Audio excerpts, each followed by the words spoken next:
Assalamualaikum warahmatullahi wabarakatuh. Perkenalkan, nama saya Syabila Mardiani dengan NIM 1119114432 dari kelas MA 19A6 Universitas Pelita Bangsa dengan prodi Ekonomi dan Bisnis. Di sini saya akan memenuhi tugas akhir atau ujian akhir semester dari dosen pemampu manajemen sumber daya manusia, Dr. Fitri Rezeki MPD.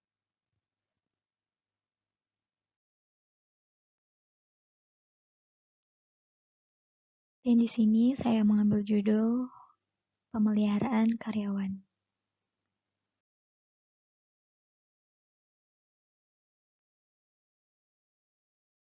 Pemeliharaan karyawan. Arti pemeliharaan adalah usaha untuk mempertahankan dan meningkatkan kondisi fisik, mental, dan sikap karyawan agar mereka tetap loyal dan bekerja produktif untuk menunjang tercapainya tujuan perusahaan. Lalu, pentingnya pemeliharaan. Pemeliharaan atau maintenance karyawan harus mendapatkan perhatian dari manajer karena jika tidak diperhatikan, semangat kerja, sikap, dan loyalitas karyawan akan menurun. Sehingga pengadaan, pengembangan, kompensasi, dan pengintegrasian yang telah dilakukan dengan baik dan biaya yang besar akan kurang berarti untuk menunjang tercapainya tujuan perusahaan.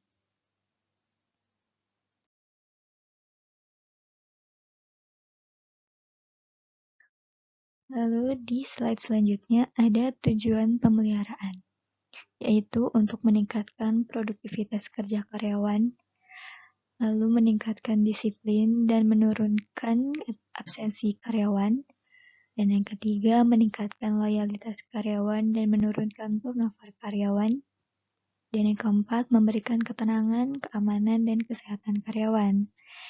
Lalu selanjutnya meningkatkan kesejahteraan karyawan dan keluarganya, memperbaiki konflik serta menciptakan suasana yang humoris yang mengefektifkan pengadaan karyawan.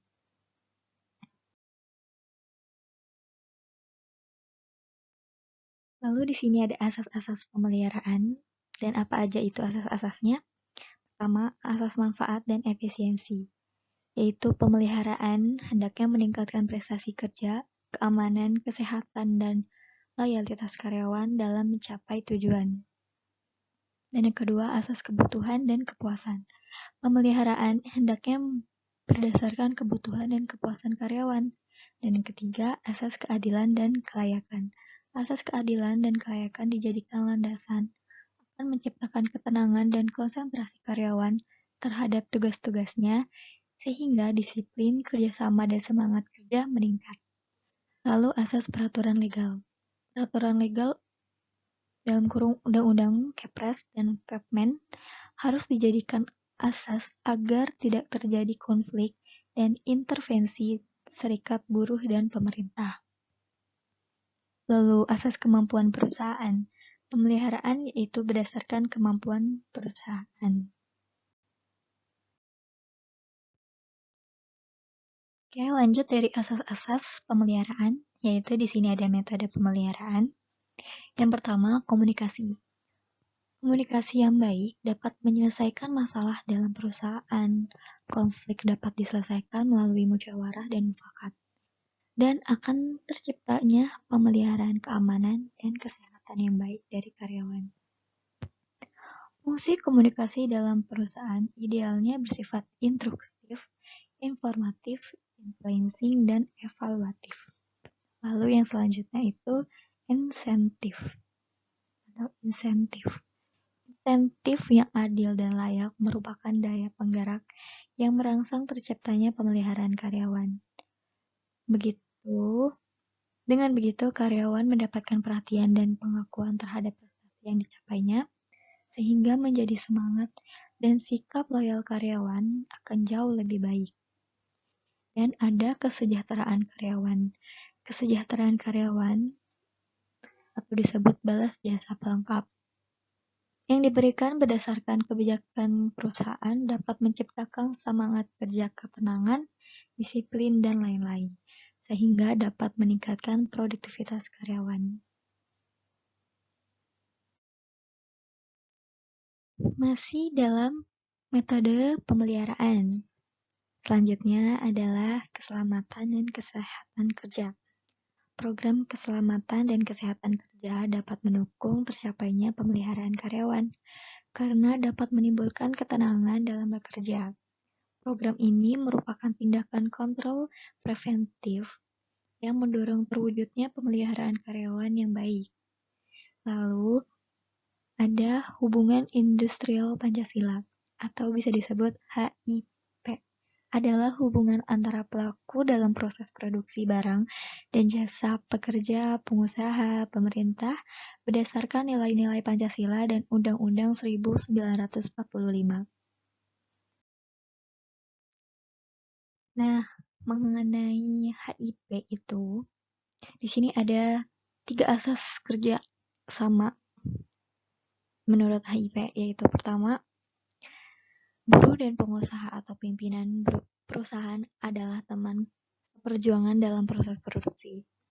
Lalu yang kedua, buruh dan pengusaha atau pemimpin adalah teman seperjuangan dalam keuntungan. Dan yang terakhir, buruh dan pengusaha atau pimpinan adalah teman seperjuangan dalam mempertanggungjawabkan kepada Tuhan, bangsa dan negara, masyarakat, buruh, dan keluarganya, serta pengusaha tempat ia bekerja.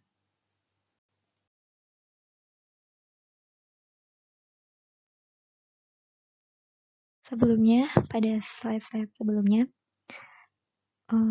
pada metode pemeliharaan itu kan ada insentif ya. Ini pengertiannya yaitu daya perangsang yang diberikan kepada karyawan berdasarkan prestasi kerjanya agar terdorong meningkatkan produktivitas kerjanya. Dan apa aja sih jenis-jenis insentif itu? Nah, di sini insentif itu ada 2 jenis, yaitu positif dan negatif. Yang positif itu adalah daya perangsang dengan memberikan hadiah material atau non-material kepada karyawan yang prestasi kerjanya itu di atas standar. Lalu, yang negatif adalah daya perangsang dengan memberikan ancaman atau hukuman kepada karyawan yang prestasi kerjanya di bawah standar. Pasti masih pada bingung ya dengan kata-kata perangsang itu. Apa sih maksudnya? Nah, tadi kan dijelasin ya pengertian dari insentif itu adalah daya perangsang yang diberikan kepada karyawan berdasarkan prestasi kerjanya agar terdorong meningkatkan produktivitas kerjanya. Nah, kata perangsang itu adalah berupa wujud motivasi dari atasan agar karyawannya itu terdorong lebih semangat agar bisa meningkatkan produktivitas kerjanya. Jadi, atasan itu rela memberikan apapun agar karyawannya itu bisa selalu meningkat gitu. Nah, tadi kan dijelasin juga tuh insentif dari positif itu kayak berupa memberikan hadiah material atau non material kepada karyawannya. Nah, yang negatif itu seperti memberikan ancaman atau hukuman kepada karyawannya. Nah, yang negatif itu sebenarnya tidak baik ya. Tapi itu buat pekerja yang di bawah standar. Maksudnya gimana ya? Ya, gitu deh. Oke, kita lanjut nih dari bentuk-bentuk intensif itu. Di sini ada insentif material, insentif non-material, dan insentif sosial. Apa sih insentif material itu? Nah, insentif material itu bisa berbentuk uang atau barang bernilai ekonomis sehingga dapat meningkatkan kesejahteraan karyawan dan keluarganya. Lalu yang non-material, yaitu bentuk penghargaan atau pengukuhan berdasarkan prestasi kerjanya berupa piagam, piala, atau medali. Lalu ada yang sosial. Sosial itu berupa fasilitas dan kemampuan untuk mengembangkan kemampuannya seperti promosi, ikut pendidikan, atau naik haji. Seperti itu.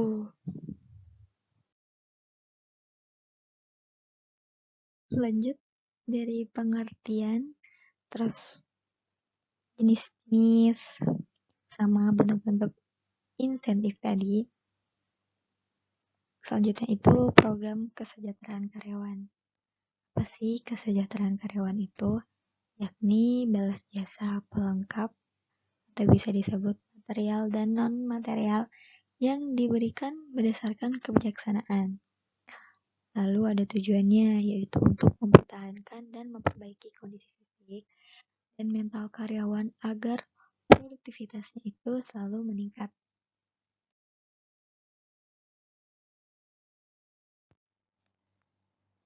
Lalu ada perbandingan antara kompensasi langsung, yaitu gaji atau upah, dengan kesejahteraan karyawan, itu kompensasi tidak langsung. Di sini ada persamaannya, itu gaji atau upah, kompensasi langsung, dan kesejahteraan karyawan disebut kompensasi tidak langsung adalah sama-sama merupakan pendapatan atau outcomes bagi karyawan.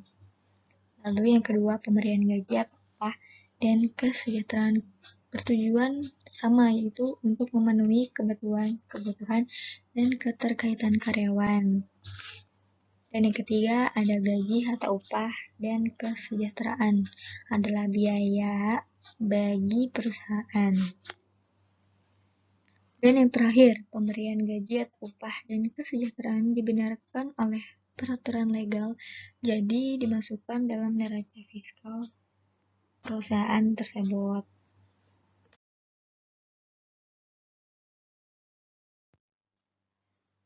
Untuk perbandingan antara kompensasi langsung, gaji atau upah dengan kesejahteraan karyawan, kompensasi tidak langsung. Dan di selanjutnya ini perbedaannya, yaitu gaji atau upah adalah hak karyawan untuk menerimanya dan menjadikan kewajiban perusahaan untuk membayarnya. Gaji atau upah wajib dibayar perusahaan, sedangkan kesejahteraan diberikan hanya atas kebijakannya saja. Jadi bukan kewajiban perusahaan atau sewaktu-waktu dapat ditiadakan. Dan ada gaji atau upah harus dibayar dengan finansial, uang atau barang, sedangkan kesejahteraan diberikan dengan finansial dan non-finansial, yaitu fasilitas.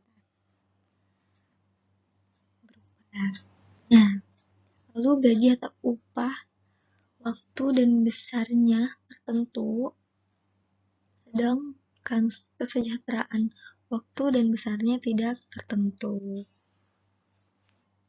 Itu. Di slide-slide terakhir nih, pentingnya program kesejahteraan, yaitu untuk mempertahankan karyawan yang qualified harus diberi kesejahteraan atau kompensasi. Lalu kesejahteraan yang diberikan sangat berarti bermanfaat untuk memenuhi kebutuhan karyawan beserta keluarganya. Ada program kesejahteraan karyawan harus disusun berdasarkan peraturan legal, berdasarkan keadilan dan kelayakan, serta berpedoman kepada kemampuan perusahaan. Ya.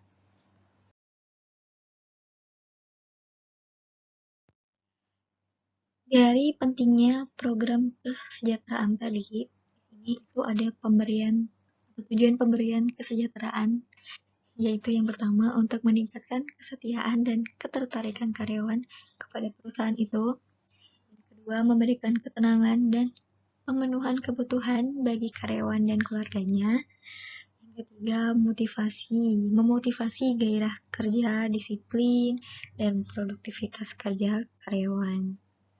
Lalu yang terakhir, membantu lancarnya pelaksanaan pekerjaan untuk mencapai tujuan tersebut.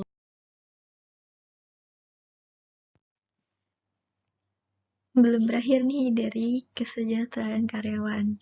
Di sini ada jenis-jenis kesejahteraan karyawan.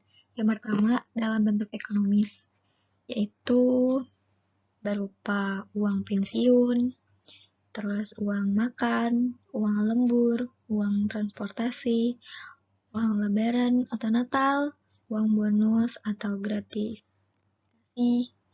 dan uang duka kematian, lalu ada uang pengobatan, pakaian dinas, dan lain-lain.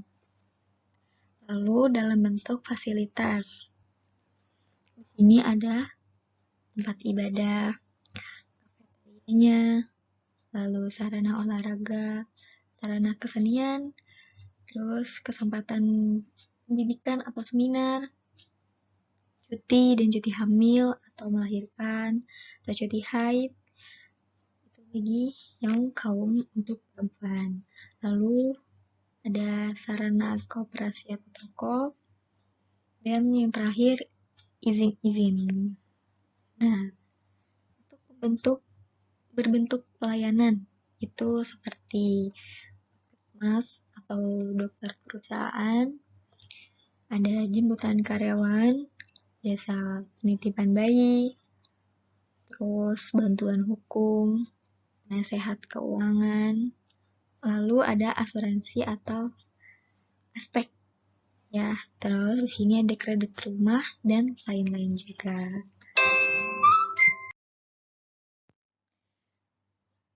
Dan ini adalah slide-slide terakhir dari penjelasan-penjelasan sebelumnya. Dan di sini itu konsep pemeliharaan yang tadi dijelaskan itu ya bisa saya ulangi. Ada pemeliharaan itu sendiri ada berupa pengertian, tujuan, dan asas-asas. Lalu ada metode pemeliharaan, jenis-jenis insentif, hubungan industrial Pancasila, lalu ada kesejahteraan karyawan, dan keselamatan dan kesehatan kerja. Dan itu saja, cukup sekian penjelasan yang dapat saya sampaikan di materi ini.